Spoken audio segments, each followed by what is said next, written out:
Hi, my name's Andy, welcome to the channel. In this lesson, I just want to do a quick explanation and overview, just show you a few suspended chords. They're written often as sus and then a number, so it's always sus2 or sus4. You may have come across these in chord changes for songs, you may not have. But either way, it's good to know what they are and when and how we might use them.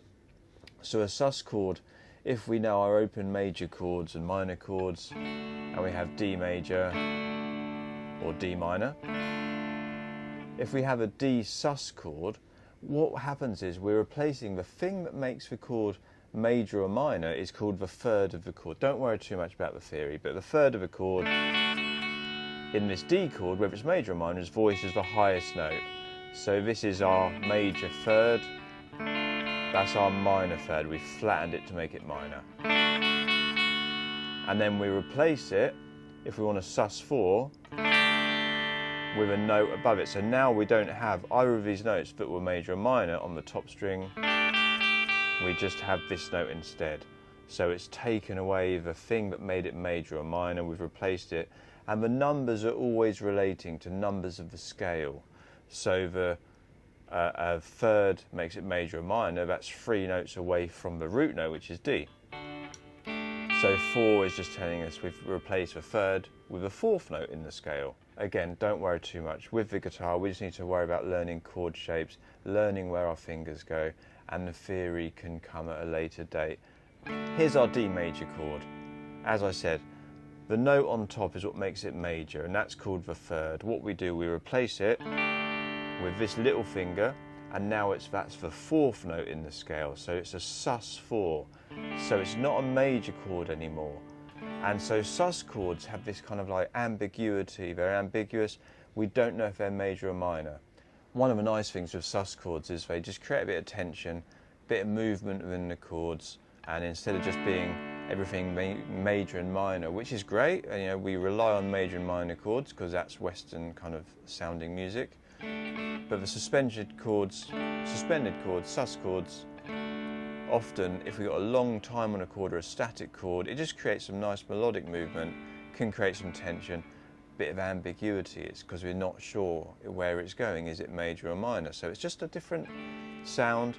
And a major or minor chord, we have major and minor keys, they can be resolved. And if we would play a sus chord, we don't know where the resolution is. It sort of feels a bit, you know, it's suspended. It's literally kind of like floating around, not knowing where to go. So if we have a chord sequence in the key of D, D, G to A, when it goes back to D, that's resolved, it feels settled. If we play that last chord as a sus chord,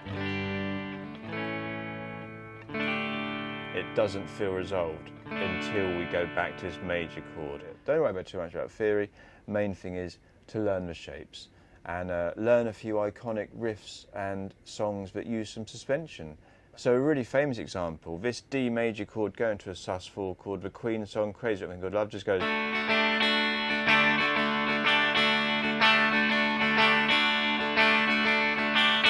So it's a very temporary change to the suspended chord and just keeps alternating between the major chord, suspended chord, major chord, suspended chord.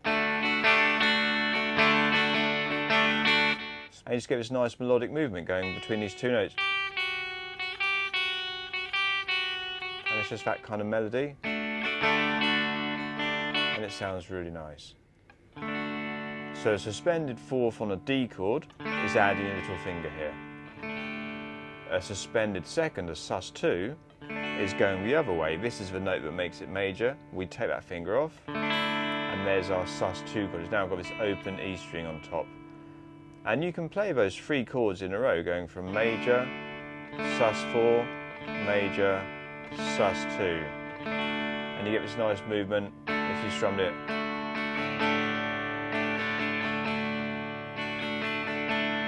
Or another famous sounding.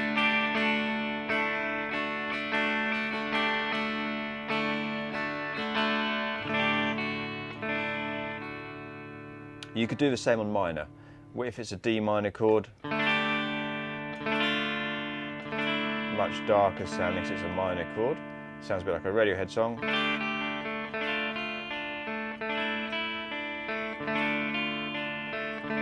the nice thing with these suspended chords. It just creates this melodic movement without having to put lots and lots of chords in. You're changing the chord type without having to put lots of chords in. So the main ones to learn, we've got the D major, which can be sus4, D major, sus2. So it's just adding a little finger for sus4, taking your middle finger off for sus2. You could do the same thing on a minor chord, so I suggest practicing these is like a row, so minor, go to a sus4, minor, sus2. So if you had a song with a long sequence of D major or D minor, you could potentially, this doesn't always work, but potentially you could add the occasional suspension in just to create some sort of melodic movement and a bit of interest within the chord. And you could do the same if it was minor. But if you had a song that was written as a sus chord, you wouldn't necessarily know, is it a major and minor chord in its place, so you can't kind of go the other way. So be careful where and when you try and use these chords. But that's the main overview of how they work, where they're used.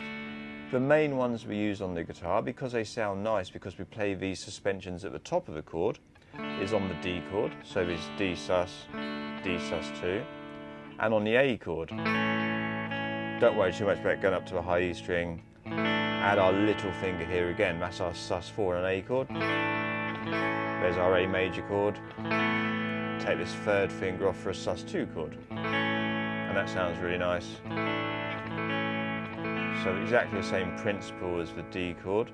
Again, that'll work on a minor chord. A sus4, going to A minor, to A sus2. Check out the Radiohead song Street Spirit check out the Radiohead song Street Spirit Fade Out to hear this kind of movement in the chords.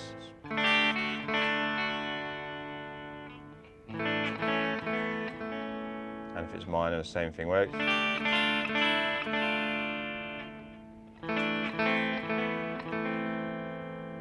And some that we can play that aren't as common.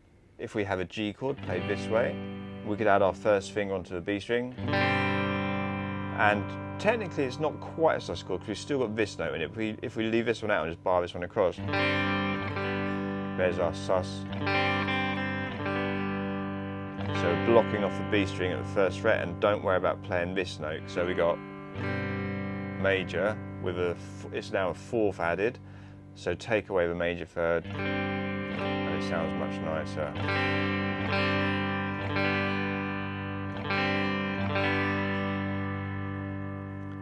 So we got the D, we got the A. We could do that on a G, but it's a lot less common to use that G version. The C, if we have a C chord, we could add this sus4, so it's the third fret on the D string. It's less common because it's kind of hidden a little bit inside the chord. It's a bit lower down. We often play things as guitar players that we can really hear on top. So it's a lot less common to come across this one, but it's possible to do it. Sounds quite nice. And again, take this this middle finger off on the second fret, and then that would become a sus2 chord. But again, it's a little bit muddy sounding, so it's not ideal because the note we're adding is really close to the root note, so it just creates a bit of tension, which we don't really like so much. But it still works, it can be done. If you're writing songs, experiment, it might be the sound you're looking for. There's no right or wrong, it's just what sounds good.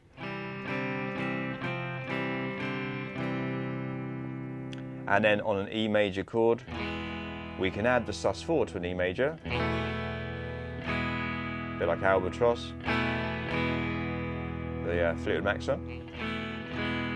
But we can't add a sus2 because if we take this finger off, it becomes a minor chord. We can't go another fret back to find the sus2, but we could do the minor chord to a sus4,